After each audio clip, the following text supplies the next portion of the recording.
Hi there. I seem to have caused a bit of a storm recently. Oops.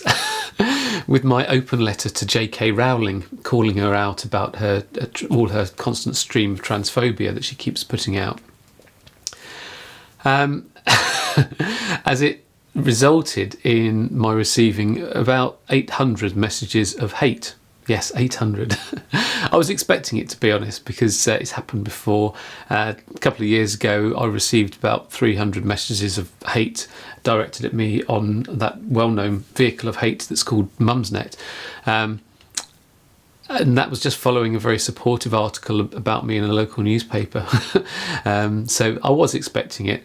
And the thing is that J.K. Rowling is the Queen TERF. TERF stands for Trans Exclusionary Radical Feminists. So it's basically a small but very noisy and angry group of anti-trans campaigners.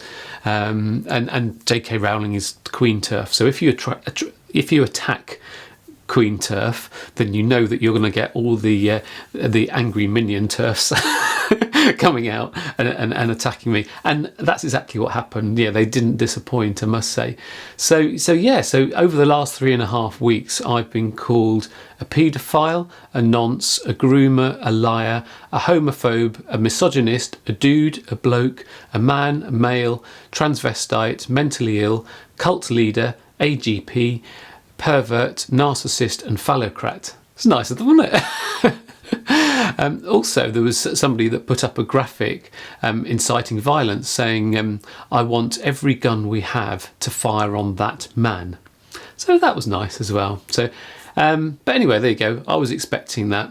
I also had criticism of the name of my business, Cool to be Trans, saying that I was trying to encourage children to be trans, which is like ridiculous.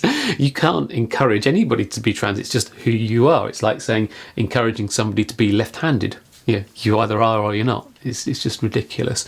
I would certainly never encourage anybody to be trans. I didn't want to be trans myself, and there's nothing to be gained by encouraging people to be trans.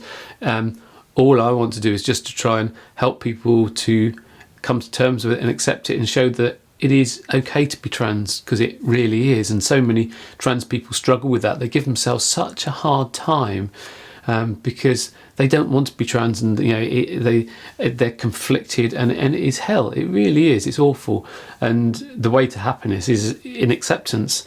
You try and fight it, and that really does get you down. So it's not good at all. And so the use of the word cool is not in saying that it's trendy. I would never say that at all. It's just that it's okay with it. I'm cool with it. And the vast majority of people are cool with it as well. So that's why I use the word cool in Cool to be Trans. So I'm glad we cleared that one up. But however, the opinions of these people who've written all this hate towards me, they don't count as far as I'm concerned, because they're all hiding behind fake names and avatars. And so they're not accountable for what they say. They're just keyboard warriors. They say stuff on social media that they wouldn't dare say to my face, face to face. So as far as I'm concerned, their opinions don't count.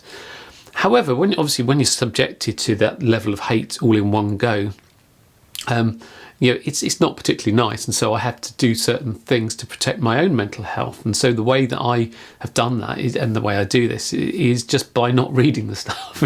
So all those comments at the time, I just didn't read them. So I just basically let it all rage on that particular post on that site. All the other posts I kept clear of all transphobic remarks, but just that one post I just let it run because I just didn't want to read it.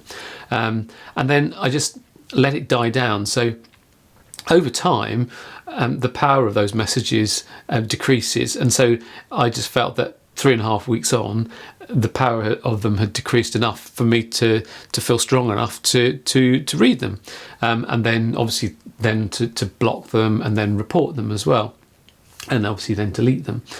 However, Facebook makes it really, really difficult to do all those three things.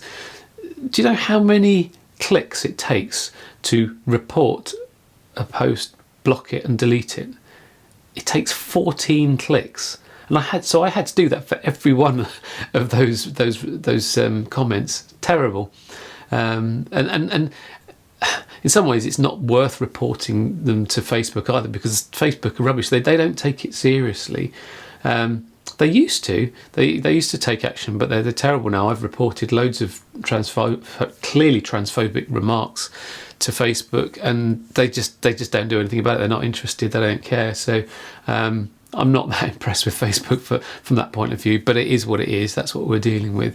But in some ways, I ought to thank the TERFs really for coming out in force and attacking me, because by them sending all those messages to me, they've actually, through the algorithms of Facebook, they've actually managed to get my letter out to a far bigger audience than had they not done that. Because that one post on my Cool to Be Trans Facebook page is amazing. It had over 40,000 views and it had over 18,000 interactions. It was incredible. It was translated into lots of different languages, and it went all around the world.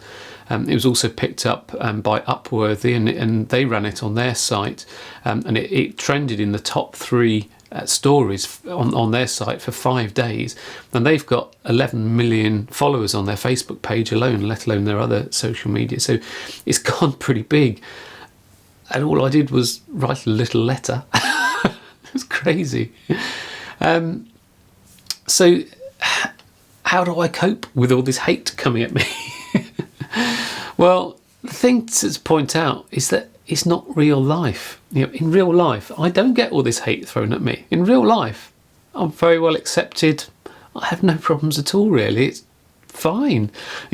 This shows the dark side of the social media, and I think a lot of people looking at it, maybe a lot of trans people may have looked through all that constant stream of transphobia and that was there. I've deleted them all now, so they're all gone now. But I'm sure a few will pop up from time to time, but I have got rid of them now. But they would have looked at them and it would have got them down, thinking this is what it's like in real life. I'm going to be bombarded with all this abuse and whatever, and that's really not the case. It's really not. I mean, I don't have problems. The vast majority of people are perfectly accepting, and okay, yeah, sometimes people use clumsy language around trans people and whatever. And that's okay, because that's part of what I do in my job with my trans awareness training is to help them and understand the issues and use the correct language that so that they don't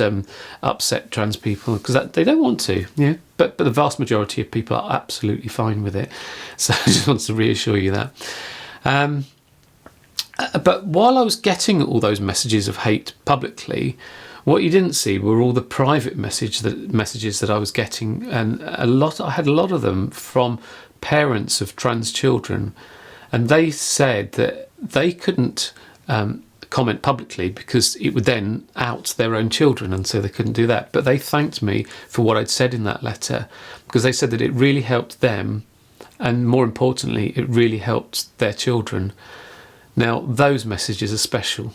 They're the messages that really count, because I know that it's done some good. So it was all worthwhile just to get those messages. That they mean a lot to me. They really do. Anyway, I just wanted to just come on and give you a bit of an update, because several people have sent me messages asking how I am, because they've sort of seen that I've been targeted for all this abuse, and I am absolutely fine. Really, it's all the others. I'm absolutely fine. So thanks ever so much for your concern, but no, I'm absolutely fine. Anyway, that's it really. So onwards and upwards, and I'll see you on the next vlog. Bye.